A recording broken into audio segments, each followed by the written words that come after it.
Welcome to Southeast News on Signature TV. It's been a beautiful day, sunny in Enugu, where we are. I am Barry Kumo Ado. The headlines. Anambra's civil society organizations speed up fight against corruption in public offices. SDP rejects local government election results in Imo. Abia State to pay minimum wage from October. Details shortly.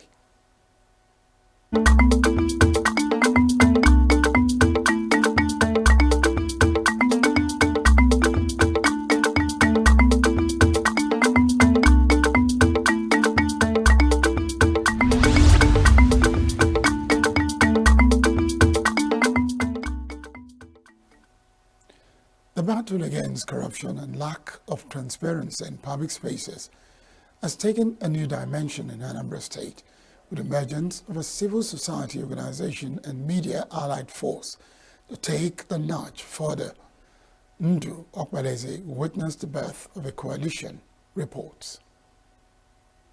Before now, the civil society organizations and media were going about the issue of accountability and anti-corruption from different fronts. The merging of forces to present a common formidable group, it is believed, would strengthen the system against corruption and all her tendencies. To underscore the essence, the International Institute for Democracy and Electoral Assistance, International Ideas, which is implementing the European Union-funded Rule of Law and Anti-Corruption Program, ROLAC, was on ground to witness the birth of the new group.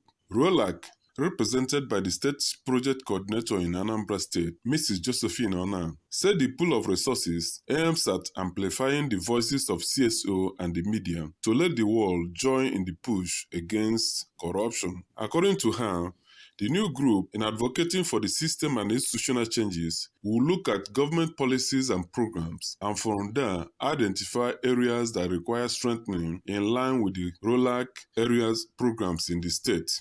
We have 3 areas of work. The first one is administration of criminal justice delivery.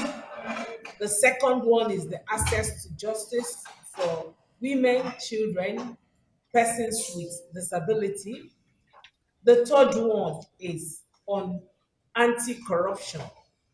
Corruption, activating everything, every tool, every methodology, every system that enables accountability, that enables transparency, that enables integrity.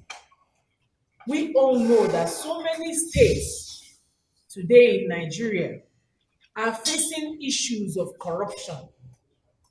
They are facing challenges, trying moments. We'll have scenarios whereby our commonwealth has been eroded, has been depleted. In a paper titled Coalition and Network Building, a civil society activist, Samuel Ololo, said it enhances diversity and inclusivity, as well as coordination and communication. Feedback in the sense where I am the leader, I am acting or I am implementing an intervention, and somebody calls me and tells me something. Instead of me to see it from the perspective of, okay, this person give me a feedback on what to do, or the person will give me an opportunity to explain why I've done what I've done, and not pick offense and begin to lash back at the person. So I think one thing that we need to clearly establish is our feedback mechanism, so that we would not abuse or insult the sensibility of anybody, and we will use that feedback mechanism as a way to continue to strengthen ourselves. The Anambra State Head of Service, Theodora Igwebe, represented on the occasion by Mrs. Tetsi Obuekwe, called for concerted efforts at eradicating corruption. The essence of gathering is to make sure what is corruption, that it is reduced to the barest minimum. Because if it is reduced to the barest minimum, we as civil servants. We as citizens of Anambra State in particular and Nigeria in general will be better off for it. Earlier, a civil society organization expert and team lead of the new group, Mrs. Ugochi Freeman, had recalled the interventions of the CSOs in the ministries, departments, and agencies of Anambra State under the guidance of ROLAC and expressed the hope that aligning of forces between the media and CSOs will further entrench transparency and accountability in the public institutions of the state. Constituency projects of our assembly members, you will track it. Why can't you have the same in our states? And what will it do? It will bring competition between the House of Assembly members. And when their constituent members see it and see what is happening in other constituencies, you can start asking questions. Not so. And they can monitor. So that was the aim, and that was part of what we advocated when we went to Bureau of Public Procurement. Remember, we went to Bureau of Public Procurement, that was last year. Yes, and that was last. We went to Bureau of Public Procurement, that was one of our first advocacies, aside from one. Highlight of the event, attended by CSO groups and media practitioners in the state, was the floating of the new CSO media group discussions, touching up on the work plan and issuance of communique. Mdo Obaleze, Signature TV News.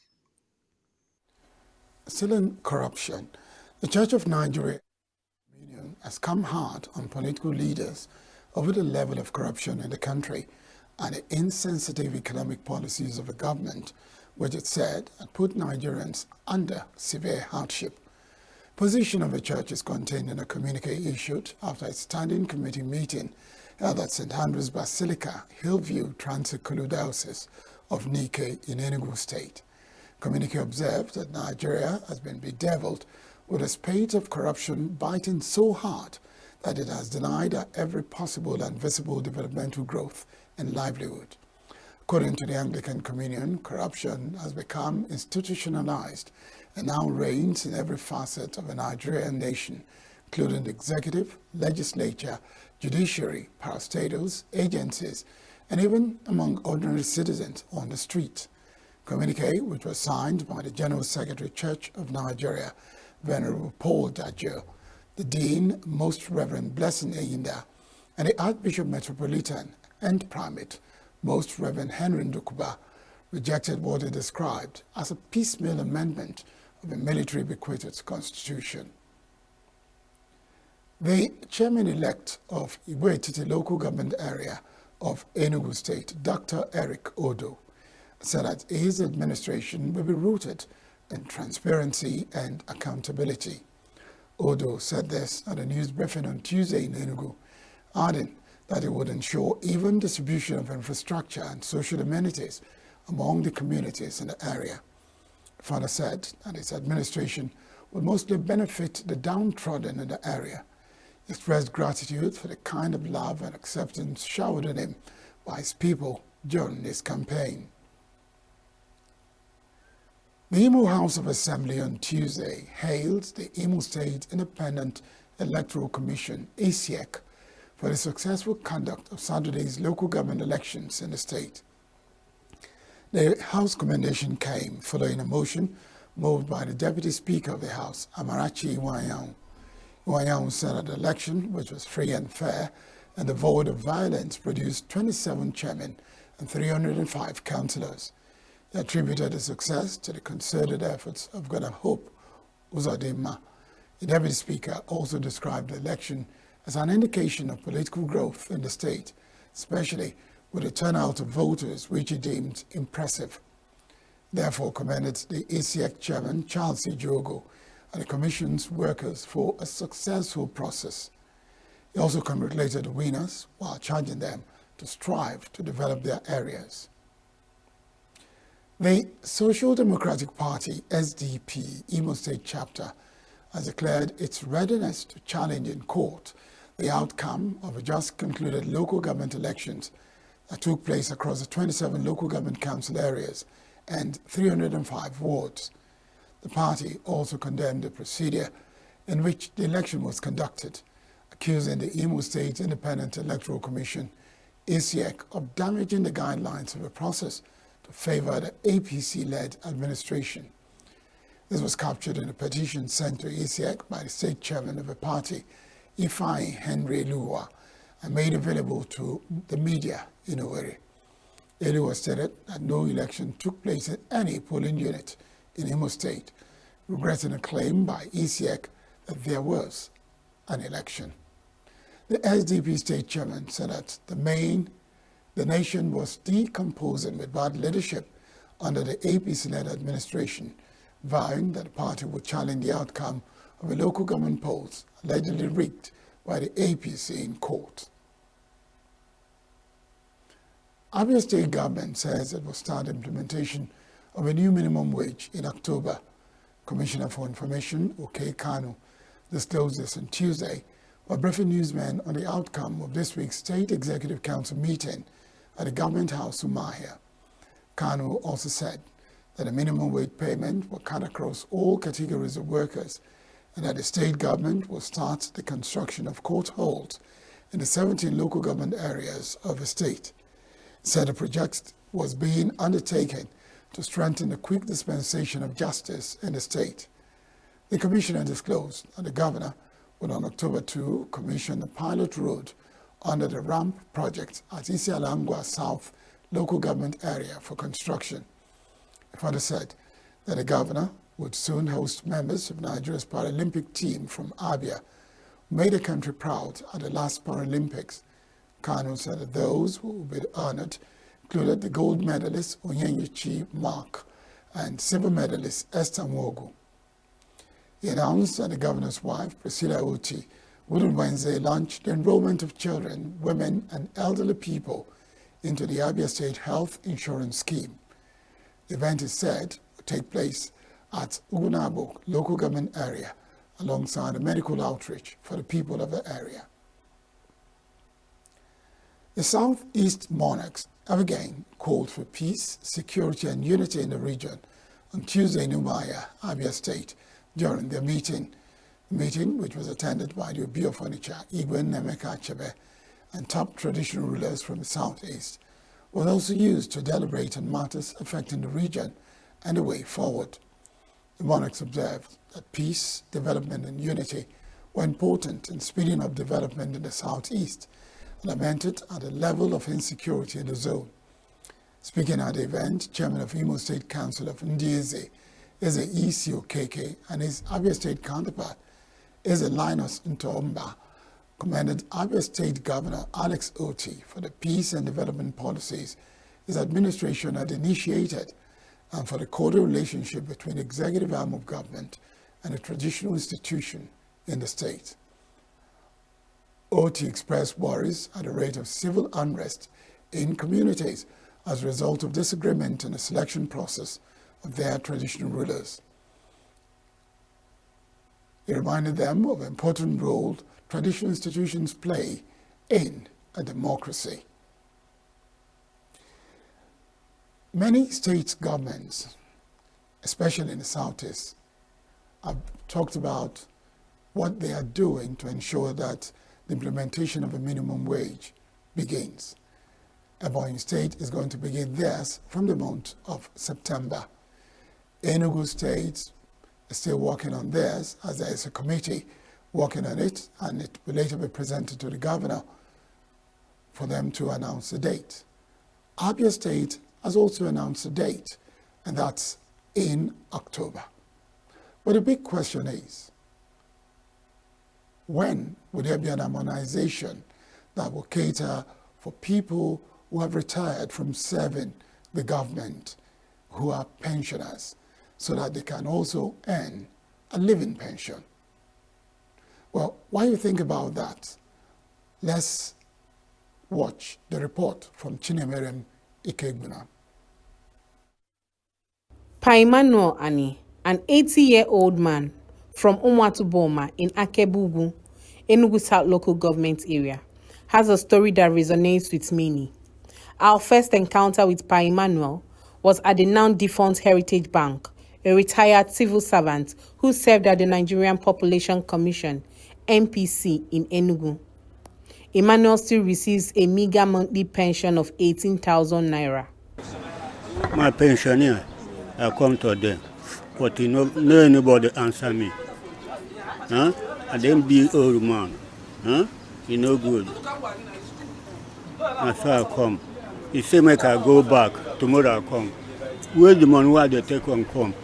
To understand the challenges Pa Ani and others like him face as pensioners, Signature TV visited his hometown, Umuatu Boma.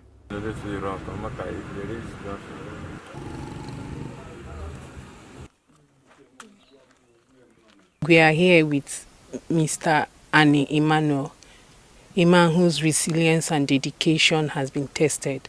Aramorono, National Population, NPC. I worked with National Population Commission NPC in Enugu. I started earning 18,000 naira only as pension after I was forcefully retired. I only worked for 15 years instead of 35. The money I'm being paid does not sustain me. I have 5 children. The money can hardly sustain us. In a country like Nigeria, where social security is absent and a man's children have become their insurance in facing the vagaries of retirement and old age, Pa Ani's story is really a sad one. Having lost some of his children and the surviving ones still struggling with their careers, he faces the dual challenges of old age and being the sole breadwinner for his family. My children are not around to take care of me, and my immediate siblings are busy fending for themselves. My wife died 2 years after I buried my daughter. What I'm struggling for now is how to get money to buy snuff and sell. A development expert and lecturer at the Institute of Development Studies in University of Nigeria, Enugu campus, Ben Nwosu picked holes with the treatment of Nigerian workers, arguing that the plight of pensioners is an invitation to corruption for those in service. People collect finances, buy properties, invest for the rainy day, because the government is making that rainy day, or the pension fund management system is making that rainy day a fearsome one with the way the pension fund of the country is being managed. You want to guarantee that at least when you finish service, no landlord will come and harass you for house rent, and at least you have one additional one where you get money for monthly feeding and then buying your medication if you have medical conditions that require such attention. So it's a unique way of hiring corruption to work for the society, and that's quite unfortunate. Is there any avenue for pensioners to seek redress? Professor Nkechi Okpalobi teaches law at Nnamdi Azikiwe University in Awka. Yes, they have a right. And their right is born out of the provisions of Section 36(1) of the Constitution, that where there is a determination of the right of a person, the person can access the court under Section 36 subsection 1. Then if you move further, under Section 16(2)(d) of the 1999 Constitution as amended, you also see that pensioners have a right there under that provisions of subsection D, where the law states that you must take care of them, their old age, their pension. They can ventilate their grievances before a court of law. Pa Ani's story resonates strongly among other pensioners in Nigeria. At a recent verification exercise of pensioners by the Enugu state government, it was also tales of woe. I'm sick and I'm old and I have no help. For many years, I've been unable to do this. This, I want help.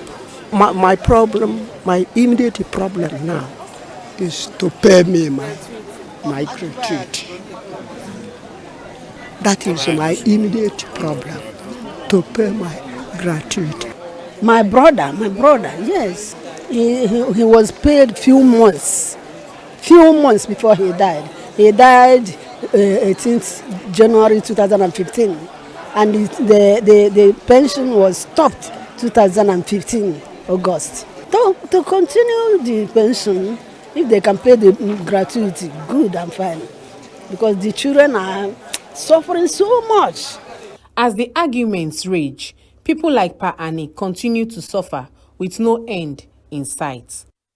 Many people have been known to die waiting for their gratuity.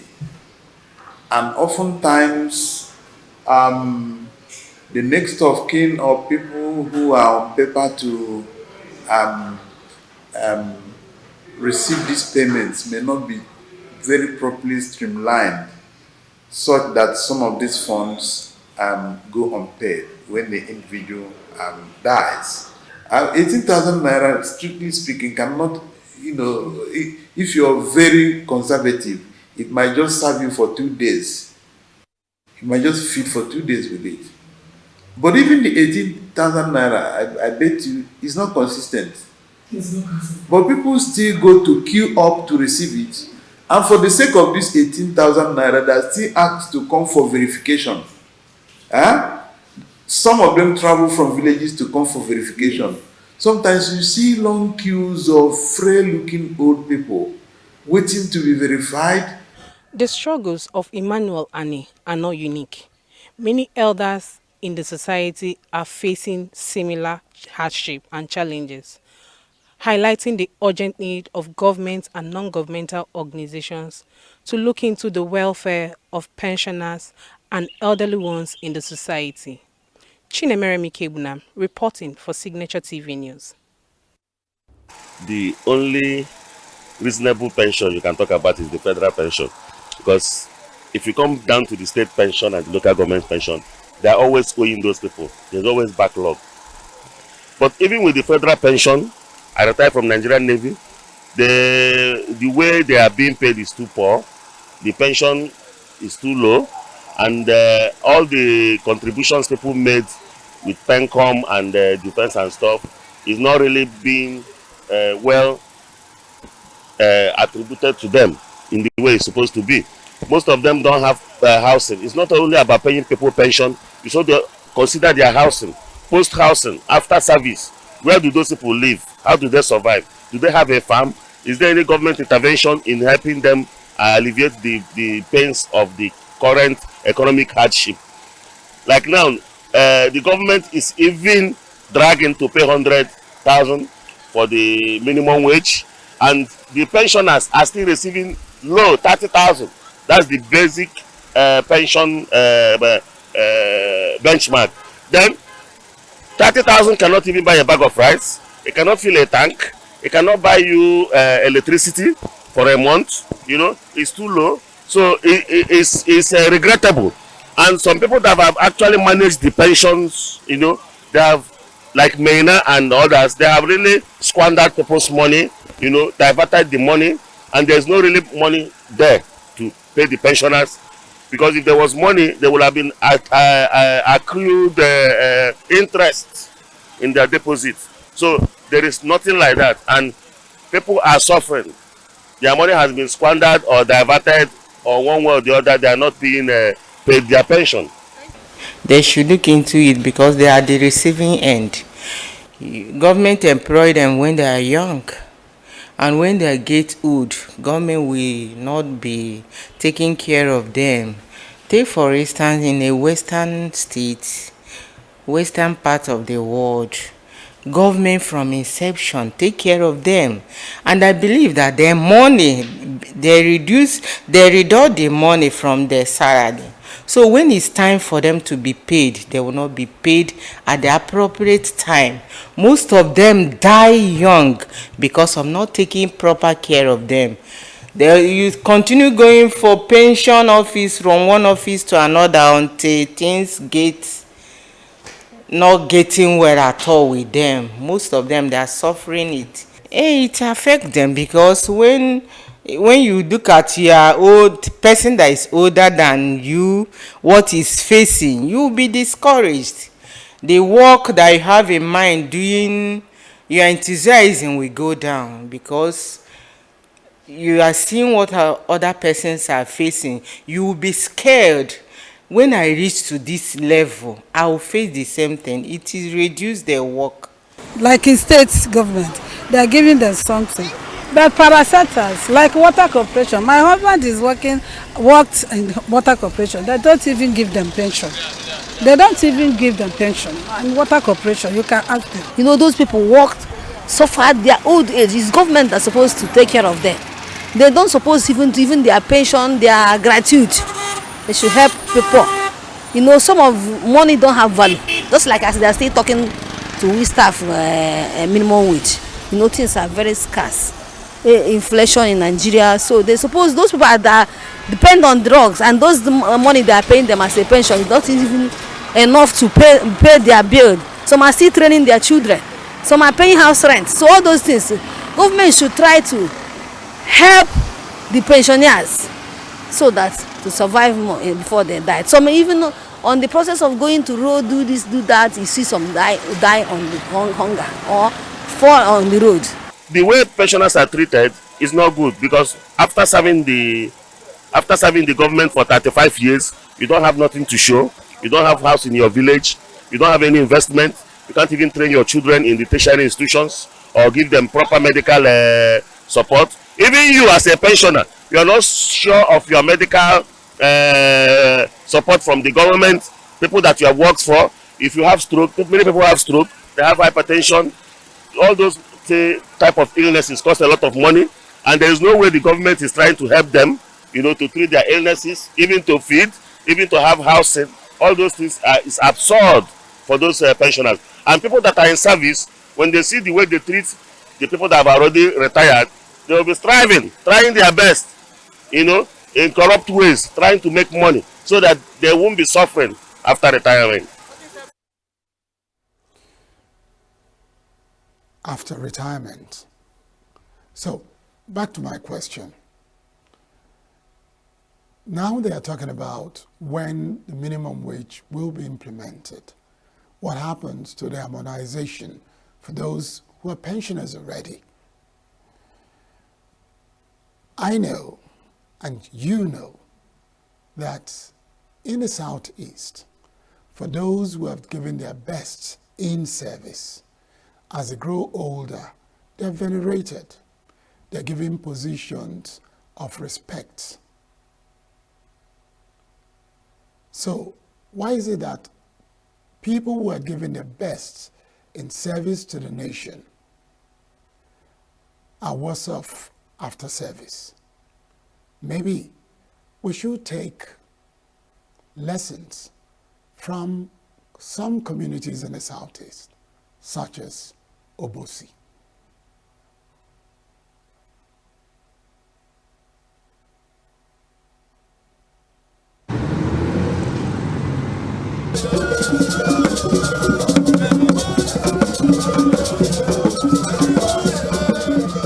This is Obosi, a town steeped in rich cultural heritage and ancient traditions.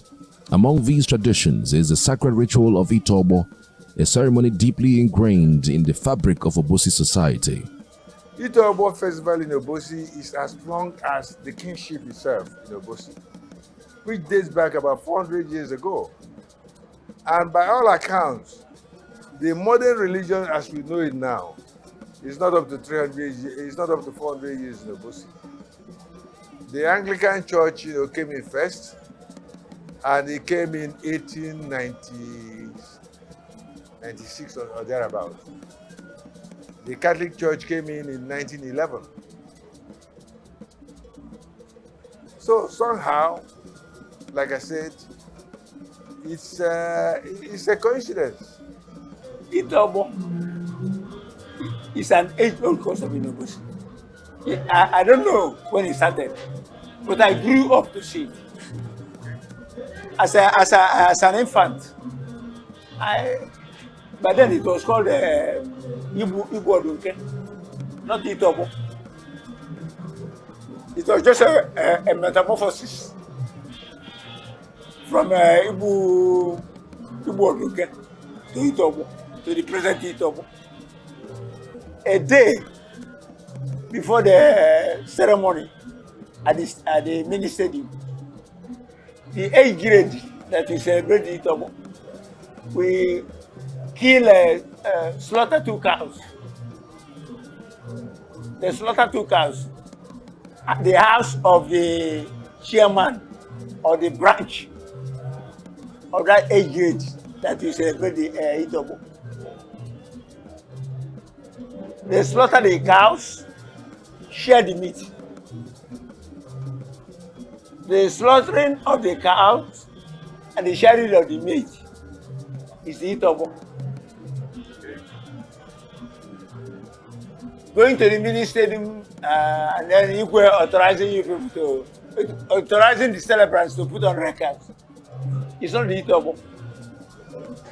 The real Itobo is the slaughtering of the cows at the chairman's house and the sharing of the meat. It's a historic celebration. Everyone aspires to get to that age. And when you are growing up, you crave to be that age to join the age grade. Because the age grade is joined at a certain age. Yes. So, and when that age comes, you join. And you make sure you don't fizzle out. You continue to do whatever that is in their constitution to stay in that age grade until the ripe age of 80. Because if you fizzled out, when 80 comes, you are going to pay all those arrears before you are accepted to join in the celebration. The Itobo Festival actually is outsold as Obosi Kingdom. Like, it's been like for like 400 years. So every 3 years, all the men and women that have attained the age of 80, they celebrate them. Itobo Festival kicks off with celebrations a night before, where families receive relations, friends and well-wishers who came from far and near to honor the octogenarians. The mood for celebration is activated on the eve of Itobo with food, drinks, music and dance. The origins of Itobo can be traced back centuries to the founding of Obosi.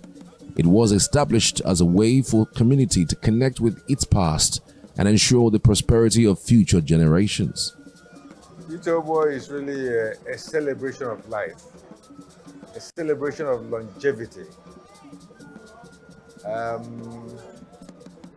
Although it is an Obosi festival, but it somehow, has some connection, either by chance or by design, with the Bible. Psalm 10 says, that the days of a man on earth should be 3 scores plus 10, which is 70. And in Obosi, they decided to celebrate 80, as is to thank God. Well, the traditional rites performed is that the Igwe of the town will bestow on the celebrants, the right to wear red caps. And they are called Oboishi. The men are called Oboishi. The women are called Oboishi Wine. It's a very old institution already in Obosi. And every year it keeps growing every year. It keeps growing in size, keeps growing in significance, So I have no doubt whatsoever that it's something that is going to continue. It's going to continue, it's going to even be enlarged. The scope will be enlarged. Weeks before the event, preparations for Itobo are underway. Every aspect of the ceremony is meticulously planned, from the cleaning of sacred shrines to the crafting of intricate masks and costumes. These preparations in turn boost the economic life of Obosi community as traders and business people alike express their joy and pray Itobo festival legacy never dies.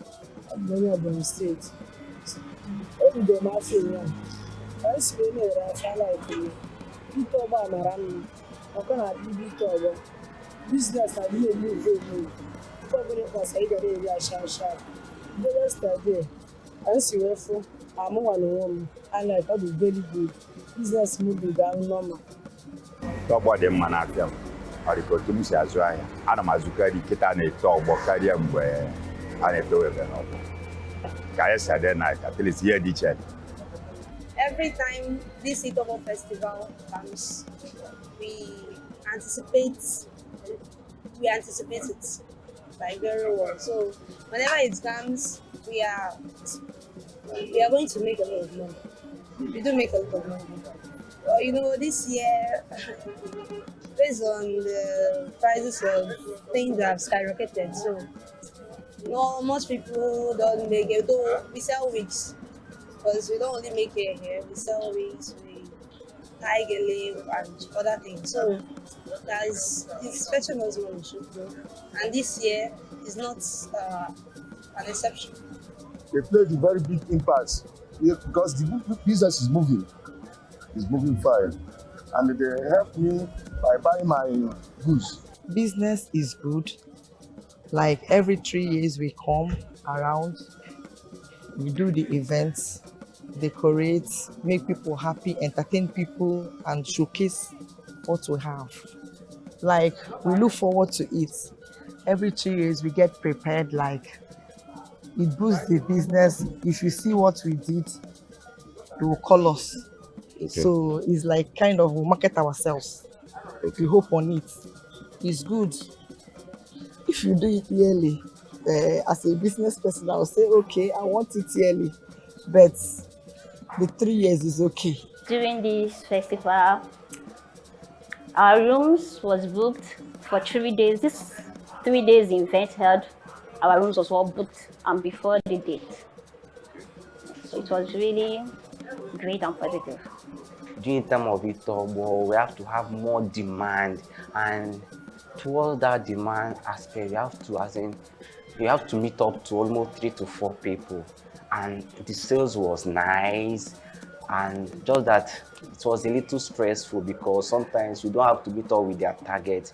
We have to start running here and there to make sure that we get to their need. But the most important thing is that their comfort was most of our priorities. Food plays a central role in Itobo. Special dishes like pounded yam, egusi soup, and palm wine is prepared to honor ancestors and share in the communal feast.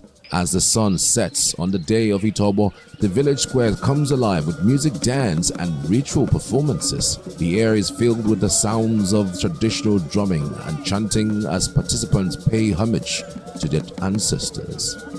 This is the kind of ceremony that you want to be a part of, you are proud of, you want to celebrate, you want to export to the world.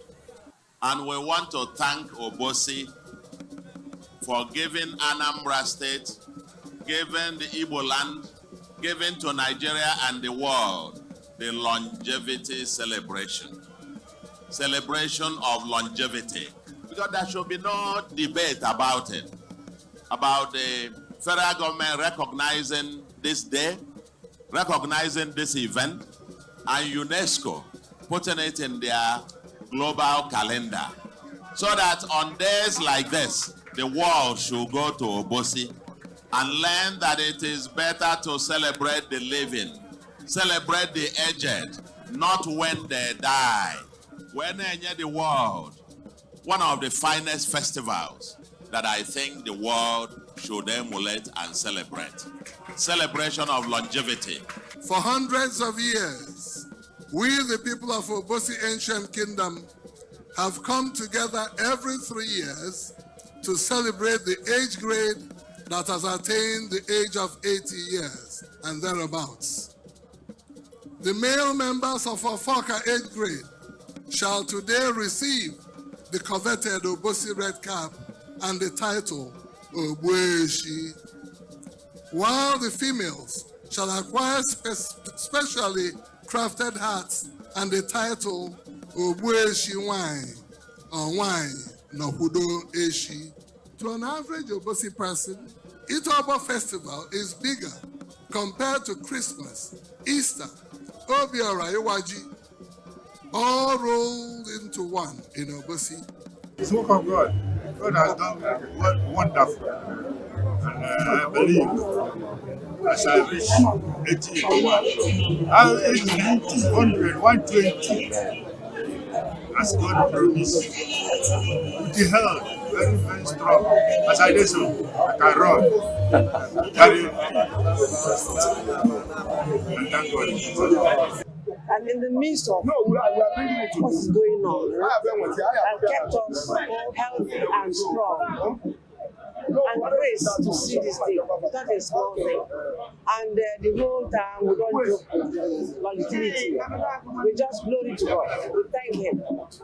So for us, we just happiness and gratitude to God for what He has done for us. We thank God.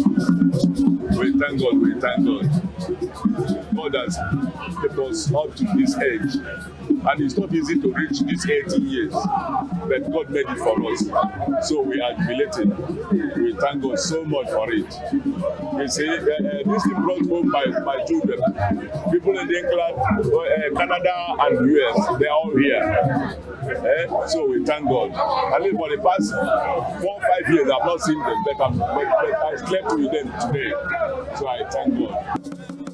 Interviews with younger members of the community reflect on the importance of preserving Itobo for future generations. I can't wait to be 80. I can't wait to be an Ogbueshi. I can't wait for my own age grade to be celebrated.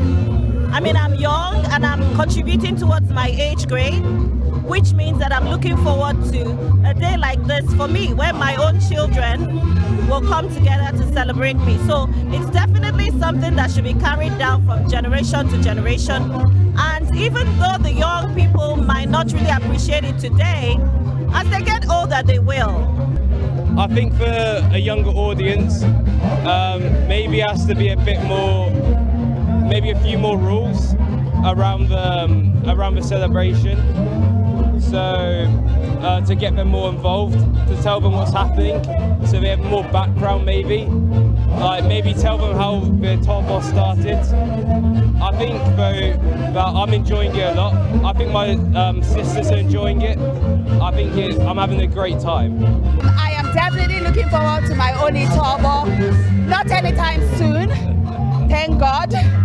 But you know, I think on a more serious note, if you're from Obosi and you don't do Itobo before you pass away, people always feel that you didn't live long enough and that you missed out something.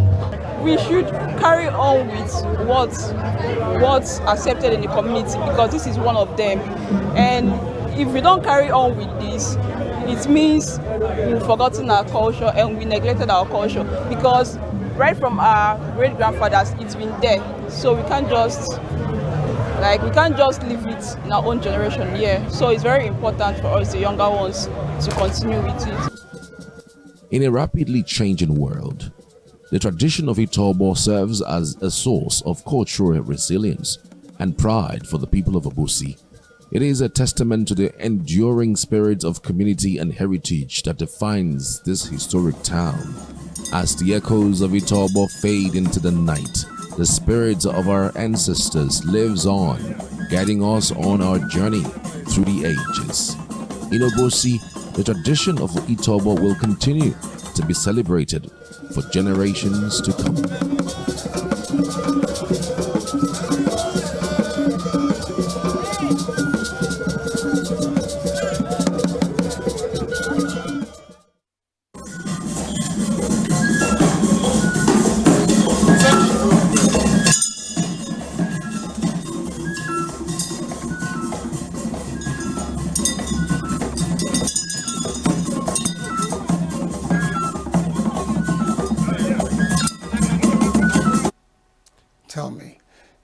a better way to reward those who have given the best to the society? For me, the best way is to venerate them, respect them, and give them what they need.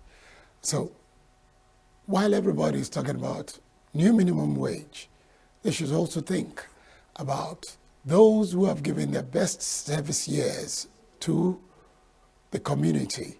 What should be done for them in terms of harmonizing their pension and giving them a better life after active service? And that's how we say thank you for being part of the Southeast News today. Barik Moado is my name. We'll be back tomorrow. Have a great evening from Nigeria.